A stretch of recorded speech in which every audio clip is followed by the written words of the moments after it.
El Señor esté con ustedes. El Santo Evangelio según San Lucas.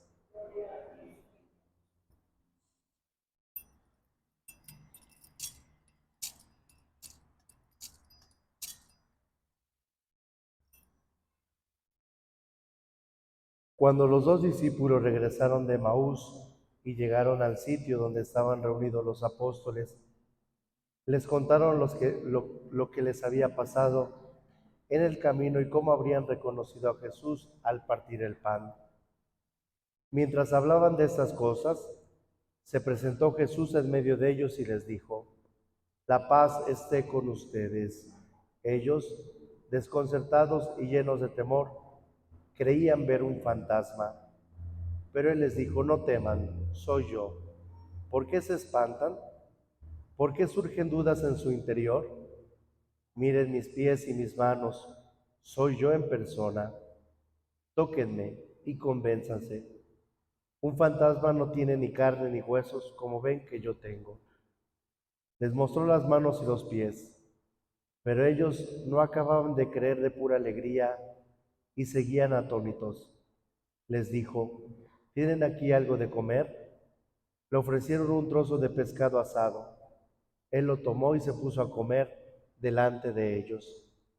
Les dijo: lo que ha sucedido es aquello que les hablaba yo cuando aún estaba con ustedes, que tenía que cumplirse todo lo que estaba escrito de mí en la ley de Moisés, en los profetas y en los salmos. Entonces les abrió el entendimiento para que comprendieran las Escrituras y les dijo: está escrito que el Mesías tenía que padecer y habría de resucitar de entre los muertos al tercer día, y que en su nombre se habría de predicar a todas las naciones, comenzando por Jerusalén, la necesidad de volverse a Dios para el perdón de los pecados. Ustedes son testigos de esto. Palabra del Señor. Tomen asiento, por favor.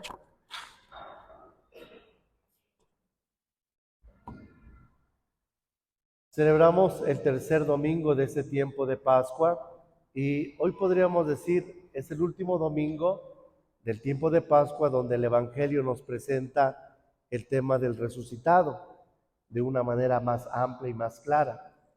Próximo domingo, el cuarto domingo, la iglesia nos va a pedir contemplar la figura del buen pastor. Yo soy el buen pastor, el que conoce a sus ovejas.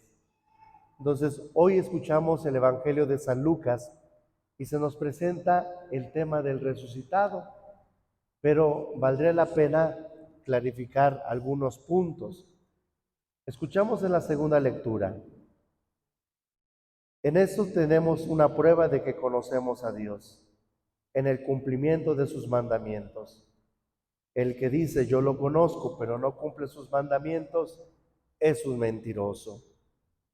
Podríamos decir, si pudiéramos resumir la primera lectura, la segunda, el Salmo y la tercera lectura en un refrán, podríamos decir, las palabras se las lleva el viento, ¿verdad? Las acciones son las que permanecen. Entonces, podríamos decir que en este refrán podríamos resumir hoy las lecturas. El que en eso tenemos una prueba de que conocemos a Dios, en el cumplimiento de sus mandamientos. El que dice yo lo conozco, pero no cumple sus mandamientos, es un mentiroso. A ver, levante la mano los que son católicos bautizados, los paganos no la levantan, solamente los católicos bautizados levanten la mano. ¿Sí? Muy bien.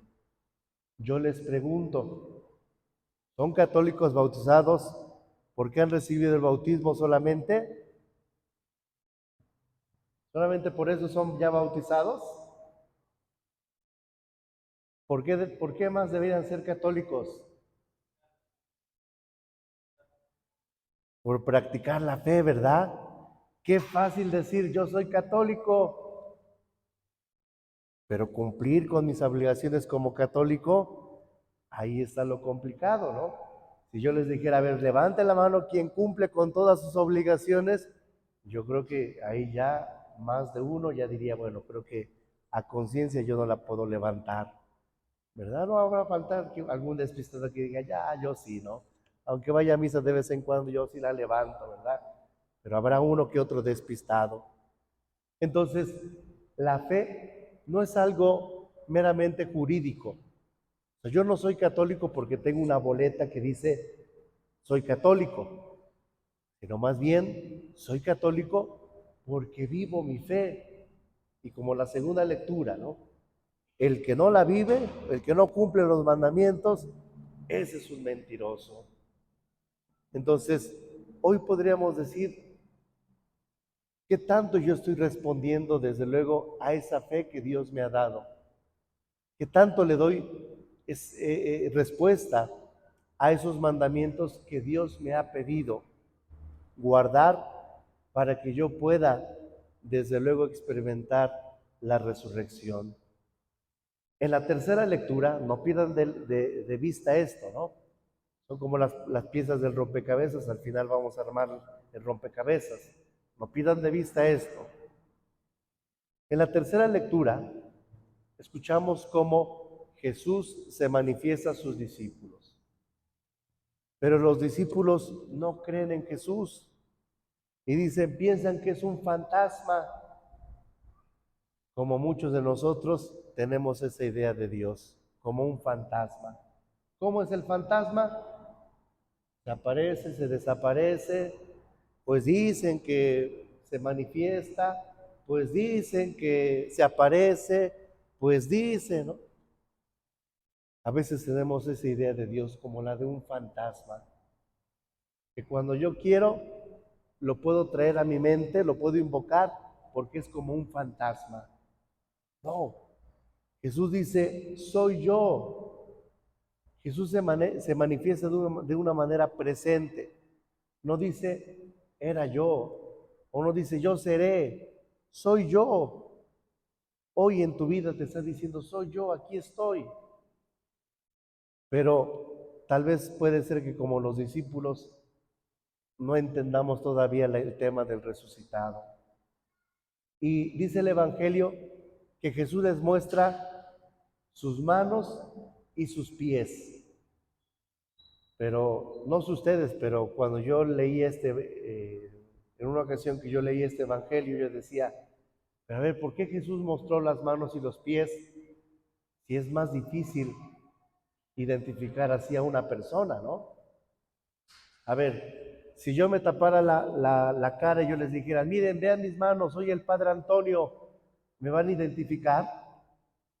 Que me tapara la cara y que les dijera, mira, vean mis pies, soy el Padre Antonio, ¿me van a identificar? Que yo les diga, a ver, véanme la cara, soy el Padre Antonio, bueno, no me la vean, por favor. Observen mi cara, soy el Padre Antonio, ¿me podrán identificar? Claro, ¿verdad? Es más fácil identificar a una persona por el rostro. Y yo me preguntaba, pero ¿por qué Jesús no les dijo, miren, aquí está mi cara, ¿no? ¿Por qué les dijo, aquí están mis manos? ¿Y por qué les dijo, aquí están mis pies? Las palabras se las lleva, las acciones son las que permanecen. En pocas palabras, Jesús les está diciendo, miren, esas son las pruebas de que con estas manos yo he hecho grandes cosas. Aquí están mis pies. Es la prueba que son unos pies desgastados, son unos pies lastimados de una persona que ha caminado, de una persona que ha hecho cosas maravillosas. Entonces, ahí podríamos entender, es cierto, tiene razón Jesús, porque Jesús no solamente nos está diciendo, crean en mis palabras, sino también crean en mis obras. Entonces podemos ver que son unos pies lastimados, porque ha caminado, porque ha ido a curar, porque ha ido a expulsar a demonios, porque ha ido a enseñar. Hoy podríamos decir, cómo está nuestro cuerpo? Muchas veces lastimado, pero no por hacer el bien, muchas veces lastimado por hacer el mal, muchas veces desgastado, herido por cometer tantos pecados, tantas faltas. Entonces, hoy valdría la pena reflexionar sobre nuestras acciones. ¿Qué estamos haciendo con nuestras acciones? Hay muchos matrimonios que celebran 50 años de decirse palabras muy bonitas, pero ni una obra de caridad, pero ni un gesto de fraternidad. Las palabras se las lleva el viento, ¿verdad? A veces cuando me dicen padres que fíjese que cometí esto, la verdad me equivoqué, estoy arrepentido, quiero el perdón de mi esposa, quiero el perdón de mi esposo, quiero el perdón de mi familia. Y yo siempre les digo, ¿no? Y no es el hilo negro, ¿no? Que he descubierto, ¿no? Pero siempre les digo, mira, tú podrás prometer muchas cosas, podrás decir que has cambiado, que estás arrepentido, que ahora sí las cosas van a ser diferentes. Pero si eso no lo manifiestas con las obras, de nada serviría tantas palabras, tantas promesas. Entonces Jesús nos está diciendo, no crean solamente por mis palabras, que ya con la palabra es mucho, sino créanlo ahora por mis obras. Y vamos a algo más profundo, porque tal vez ahorita alguien podría decir, como que todavía no está claro eso de la resurrección. Y dice, ¿tienen algo de comer? Dénmelo para que yo pueda comer. Jesús, ¿sí?, experimenta nuestra realidad humana, pero no para quedarse en nuestra realidad humana, sino para que nosotros podamos experimentar su realidad divina. Les pregunto, ¿quiénes son los que pueden comer? ¿Los vivos o los muertos? Los vivos, ¿verdad? Un muerto ya no puede comer, ¿sí? Un muerto ya no puede comer. ¿Quiénes son los que comulgan? ¿Los vivos o los muertos? Los vivos, ¿verdad? Los muertos no comulgan, literal, los muertos no comulgan. Y muerto no me refiero a aquel que está privado de una vida terrenal, ¿no? O al que ha experimentado la muerte terrenal, sino aquel que no comulga ya está muerto a la gracia de Dios, está condenado. Por eso, una prueba de la resurrección es el comer. Una prueba de que estamos vivos es que comemos. No sé ustedes, pero cuando alguien está enfermo, a veces lo que menos quiere es comer, ¿verdad? Pero cuando que una señal de que ya se está mejorando, ¿cuál es? Que empieza a pedir de comer, ¿verdad? Denme algo de comer y empieza ahí. Porque los vivos son los que comen, los muertos no. Y hoy podríamos decir, tal vez yo estaré muy vivo físicamente, pero a lo mejor ya estoy muerto o ya estoy condenado. Por eso, la segunda lectura dice, hijitos míos, les escribo esto para que no pequen, pero si alguno peca, tenemos como intercesor ante el Padre a Jesucristo el justo, que por él se ofreció como víctima para expiación de nuestros pecados. Entonces, en Cristo podemos experimentar la resurrección. ¿Qué es lo que necesitamos? Estar vivos. ¿Qué es lo que necesitamos? Vivir nuestra fe. ¿Qué es lo que necesitamos? Practicar nuestra fe. Entonces les decía hace un momento, son como las piezas del rompecabezas, ¿sí? Vamos a otra pieza del rompecabezas. ¿Ustedes creen que Dios vino al mundo para perdonar nuestros pecados por algún interés personal de Jesús? ¿Para que tuviera mayor gloria? ¿Para que tuviera mayor fama? ¿Por qué creen que Jesús perdona nuestros pecados? Por misericordia, ¿qué más? Por ahí va. ¿Fuerte? Por amor, exacto. No por cobrar algún interés personal, sino por amor. Por amor.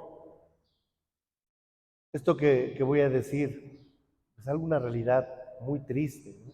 Que en lo personal, como sacerdote y como ciudadano, me cuestiona mucho, ¿no? En mi ministerio sacerdotal, concretamente en el sacramento de la reconciliación, yo me voy dando cuenta de muchos pecados, ¿no?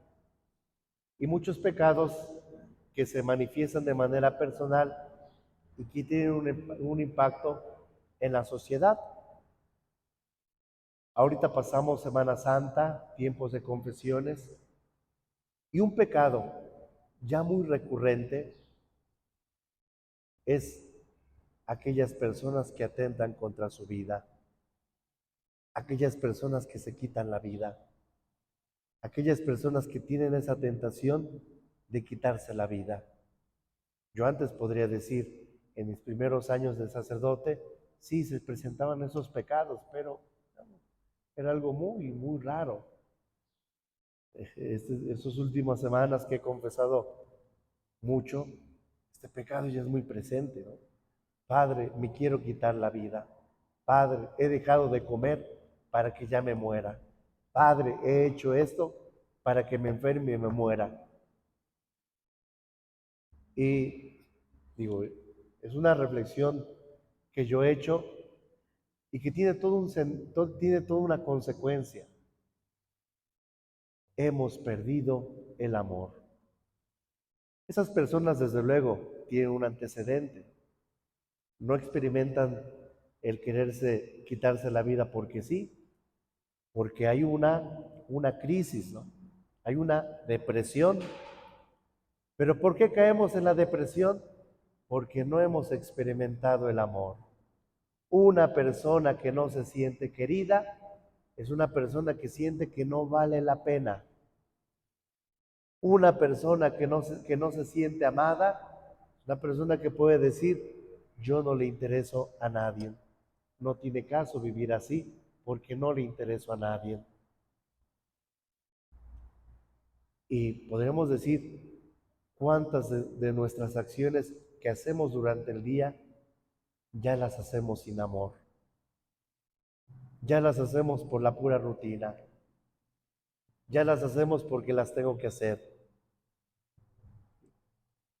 No, no es porque yo me quiera poner de ejemplo, ¿no? Lejos quiero de eso, ¿no? De ponerme como ejemplo.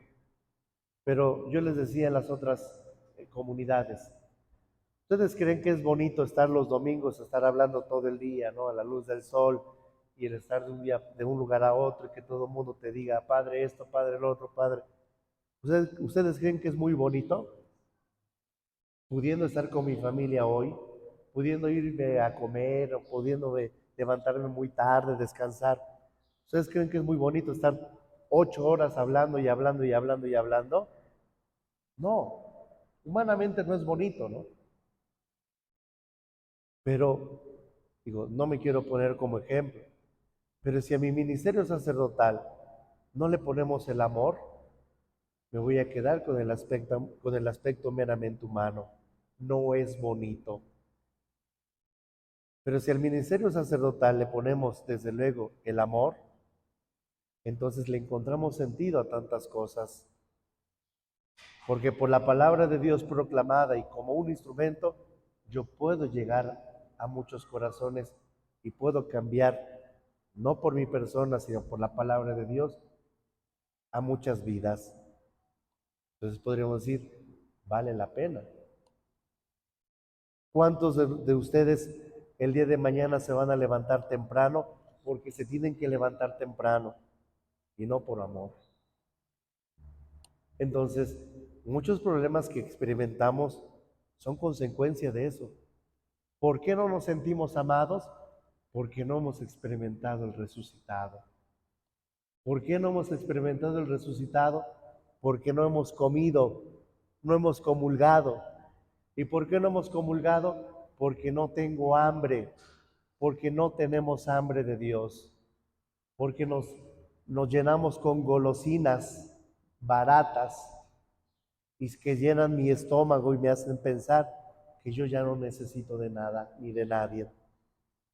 ¿Por qué no comulgamos? Porque no tenemos hambre de Dios. ¿Y por qué no tenemos hambre de Dios? Porque somos como los cristianos que dicen ser cristianos, pero con las obras dicen otra cosa. Vean cómo las piezas del rompecabezas las vamos uniendo y ya van formando toda una figura. Entonces, ¿dónde está la clave? En nuestra identidad como cristiano. El que dice que es cristiano, pues tiene que vivir como cristiano. Y si vive como cristiano, tiene hambre de Dios. Y busca a Dios. Y come a Dios. Y experimenta el amor de Dios. Y experimenta la vida. Y puede experimentar sus tareas cotidianas de una manera diferente. Pero el que no lo vive, hará las cosas por hacerlas. ¿Cuántos matrimonios están así? Están juntos porque tienen que estar juntos. ¿Cuántos padres educan a sus hijos porque los tienen que educar? ¿Cuántos sacerdotes les celebran la misa porque les tienen que celebrar, ¿no? Porque hemos perdido desde luego esa conciencia de amor. Vamos a pedirle al Señor que nos ayude a escuchar su palabra y ponerla en práctica. Se ponen de pie.